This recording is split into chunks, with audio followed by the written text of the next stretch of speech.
Hello yes Bhimavaram బుల్లోడ పాలు కావాలా మురి పాలు కావాలా అంతేకాదు చిలక ఏ తోడు లేక అసలు ఈ పాటలు ఏంటో గుర్తొచ్చే క్యారెక్టర్ ఎవరు? ఆమని గారు కాదు ఆ పాత్ర. సో ఇప్పుడు మనతో ఉన్నారు, రీసెంట్గా నారి మూవీలో నటించారు. వేరే లెవెల్ అబ్బా ఆ రోల్ అయితే, పర్ఫార్మెన్స్ అయితే. హాయ్ మ్యామ్, ఎలా ఉన్నారు? బాగున్నానండి. మీ బ్యూటీ సీక్రెట్ ఏంటి, ఇంత బాగా నవ్వుతున్నారు అసలు? ఏం లేదు, హెల్తీగా ఉండడమే. ఓకే. అంటే మ్యామ్ జనరల్గా ఒక్కొక్క స్టోరీని మీరు చాలా సెలెక్టెడ్గా చూస్ చేసుకుంటూ వెళ్తున్నారు. మరి అంటే ఈ నారీలో మీ క్యారెక్టర్ కొంచెం లైక్ బోల్డ్గా ఆ టైప్ ఆఫ్ లాస్ట్లో వచ్చిన ట్రైలర్లో చూపించినట్టు కానీ ఎలా అనిపించింది మీరు చేస్తున్నప్పుడు? అంటే నిజంగానే బోల్డ్ అయిన క్యారెక్టరు. ఫస్ట్ స్టార్టింగ్ నేను కూడా కొంచెం ఎస్టేట్ చేశాను. తర్వాత సో ఆర్టిస్ట్గా మనం అన్నీ ప్రూవ్ చేసుకోవాలి అని ఒక ఛాలెంజ్గా తీసుకోవాలని చెప్పి ఈ క్యారెక్టర్ ఒప్పుకొని చేస్తున్నాను. అండ్ మ్యామ్ అంటే మీరు ఏ క్యారెక్టర్ చేసినా 100% ఇస్తారు.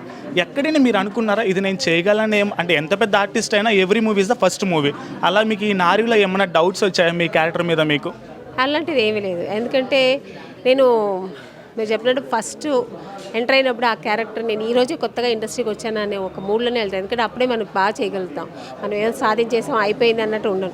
సో ఈ క్యారెక్టర్కి ఏం న్యాయం చేయగలుగుతాం, బాగా చేయాలి, ఈ క్యారెక్టర్ ఎక్కడ తగ్గకూడదు అని. సో ఆ మెంటల్గా నేను అది ప్రిపేర్ అవుతాను. సో నాకు కష్టం అనిపించదు. అంటే మనకి బాలీవుడ్లో కనుక చూసుకుంటే టబు గారు కూడా చాలా వరకు చాలా డిఫరెంట్ క్యారెక్టర్స్ చేస్తూ అవార్డ్స్ కూడా తీసుకున్నారు. అంటే రైస్గా అందాదున్లో మనం చూసాం. సో ఆ టైప్ ఆఫ్ క్యారెక్టర్స్ మీ దగ్గరికి వస్తే నాటుగా, స్వీట్గా, ఘాటుగా ఉండేవి చేస్తారా? 100% ఎందుకు లేదు, తప్పకుండా చేస్తాను. అంటే మీరు ప్రెజెంట్ ఓటీటీ జనరేషన్ ఉంది, సిల్వర్ స్క్రీన్ ఉంది, స్మాల్ స్క్రీన్ ఉంది. ఈ మూడిట్లో మీ ఇంపార్టెన్స్ ఎక్కువ దేనికి ఉంటుంది? మూడిటికి ఉంటుంది. ఎందుకంటే ఆర్టిస్ట్ కదా, సో దేనికి దానికి అదే రాజు అన్నమాట. సో టీవీలో వచ్చేది వాళ్ళకి ఎక్కువ, మనకు వెబ్సిడీ అంటే వెబ్సిడీ, ఇంకా మనకు బిగ్ స్క్రీన్ అయితే మన మూవీస్ అయితే మూవీస్. సో బేసికలీ నేను మూవీస్ నుంచి వచ్చాను కాబట్టి నాకు అన్నిటి మీద నాకు రెస్పెక్ట్ ఎక్కువ. సో మూవీస్ చేస్తాను, వెబ్ సిరీస్ చేస్తాను, టీవీ సీరియల్ చేస్తాను. సో అన్నిటి మీద నాకు రెస్పెక్ట్ ఎక్కువ. అంటే చాలామంది యాక్ట్రెసెస్ రీఎంట్రీ అంటే చాలా సెలెక్టెడ్గా మంచి పాత్ర పడాలి అనుకొని ఆడియన్స్ ముందుకు వస్తారు. మీరు రీఎంట్రీ తర్వాత చాలా బాగా చేసుకుంటూ వస్తున్నారు. అది మీ లక్ అనుకోవచ్చా, లేదంటే మీ యాక్టింగ్కి మీకున్న పవర్ ఇంకా తగ్గలేదు అనుకోవచ్చా? లక్కే. ఎందుకంటే అందరూ ఆర్టిస్ట్గా రాదు, దేవుడు బ్లెస్సింగ్స్ ఉంటే కానీ ఏది జరగదు. సో ఆ నమ్మకం నాకు ఎక్కువ. సో దేవుడు ఆశీస్సులు, దేవుడు బ్లెస్సింగ్స్ వల్లే నాకు మంచి క్యారెక్టర్ వస్తున్నాయి. ఆ దేవుడు నడిపిస్తున్నాడు కాబట్టి నేను నడుస్తున్నాను.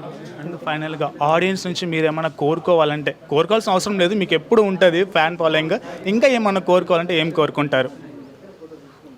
ఇంకా అంటే ఇంకా మంచి క్యారెక్టర్స్ చేయాలి, ఇంకా పెద్ద బ్యానర్స్లో మంచి క్యారెక్టర్స్ చేయాలి. అంటే జనాల మధ్యన ఇంకా మర్చిపోలేని క్యారెక్టర్స్ చేసి మంచి పేరు తెచ్చుకోవాలి. Last one question ma'am. Actually Bapu సినిమాలో మీరు బ్రహ్మాజీ గారు మీ మామయ్య చనిపోయాడు అనుకొని లేస్తాడు, అప్పుడు మీరు ఇచ్చిన ఎక్స్ప్రెషన్స్ మీరు కానీ బ్రహ్మాజీ గారు కానీ చాలా వండర్ఫుల్గా ఉన్నాయి. యాక్చువల్లీ ఆ ఈవెంట్లో అడగాలనుకున్నా బట్ మర్చిపోయాను, ఇప్పుడు అడుగుతున్నా. మీకు ఎన్ని టేక్స్ పడింది, ఎంత టైం పడింది ఆ సీన్ చేయడానికి అంత ఒరిజినల్గా? ఏం లేదు, ఒకే టేక్ చేసామంది. కాకపోతే కొంచెం టెక్నికల్ ప్రాబ్లమే, వాళ్ళే ఒక సెకండ్ టేక్ తీసుకున్నారు. కానీ బ్రహ్మాజీ గారు కూడా ఒకే టేక్లో చేశారు. వండర్ఫుల్ సీన్ అది. చాలా బాగా ముందే అంటే ప్రిపేర్ అయ్యాము, ఫస్ట్ బాగా మానిటర్ చేసాము, రిహర్సల్ చూసుకున్నాము. సో ఒకే టేక్లో చేసాము. అంటే మ్యామ్ మీకు ఎవరైనా డామినేట్ చేస్తున్నారని కానీ నన్ను డామినేట్ చేసేలా ఉంది క్యారెక్టర్ ఎప్పుడు అనిపించదా ఏదైనా మూవీ చేస్తున్నప్పుడు? అసలు ఈవెన్ నా సీరియల్లో కూడా నాకు అనిపించదు. ఎందుకంటే నా క్యారెక్టర్ ఏముంది, నా విజన్ కరెక్ట్గా ఉంది. సో నేనేం చేస్తున్నాను ఆ డైమెన్షన్లో వెళ్ళిపోతూ ఉంటాను. నా క్యారెక్టర్ నేను కరెక్ట్గా చేసుకుంటూ వెళ్ళిపోతుంటా. సో ఆటోమేటిక్గా నా క్యారెక్టర్ అక్కడ పండుతుంది. కాబట్టి నేను ఎవరి గురించి ఎప్పుడు నేను ఫోకస్ చేయను, నేను దాని జోలికి వెళ్ళను. అంటే మీరు ఎన్ని మూవీస్ చేసినా శుభలగ్నం ఇస్ ద హైలైట్. ఇవాళ పేపర్లో ఏ రివ్యూస్ చూసినా ఆమని గారు అప్పుడు భర్త నమ్ముకోవడానికి ఎంత ఇంపాక్ట్ చూపించారో ఇప్పుడు బాబు గారిలో అంత ఇంపాక్ట్ కనపడింది. ఇన్ని మూవీస్ తర్వాత ఆ టైప్ ఆఫ్ పాజిటివిటీ ఇప్పుడు వచ్చింది. మీకు ఎలా అనిపిస్తుంది? ఏ సినిమా? బాబు గారు. నిజంగానే చాలా గ్రేట్ అనిపిస్తుంది. ఎందుకంటే అలా న్యాచురల్ మనం కాస్ట్యూమ్స్ కానీ మేకప్ కానీ చాలా న్యాచురల్. అసలు ఎక్కడ మేకప్ వేసుకోలేదు మేము, ఎక్కడ కాస్ట్యూమ్స్ కూడా అంటే ఆ విలేజ్ బ్యాక్డ్రాప్కి ఏం కావాలో అలాగే వేసుకున్నాము, చాలా న్యాచురల్గా చేసాము. నిజంగా ఇప్పుడు వచ్చే యంగ్స్టర్స్ డైరెక్టర్స్ అందరూ అలాగే అడుగుతున్నారు, న్యాచురల్ యాక్టింగ్ కావాలంటున్నారు, ఓవర్ యాక్టింగ్ వద్దంటున్నారు.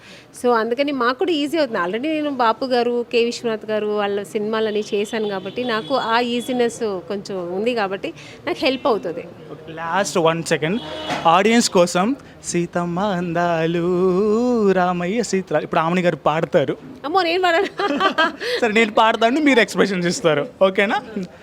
సీతమ్మ అందాలు రామయ్య చిత్రాలు రఘురామయ్య గోత్రాలు సీతమ్మ అందాలు భీమవరం బుల్లోడా. So thank you ma'am. ఈ మూవీ మీకు బాగా సక్సెస్ అయ్యి డైరెక్టర్ గారికి ఇట్లాంటి పవర్ఫుల్ రోల్స్ ఇంకా చేయాలని కోరుకుంటూ all the best and congratulations. Thank you.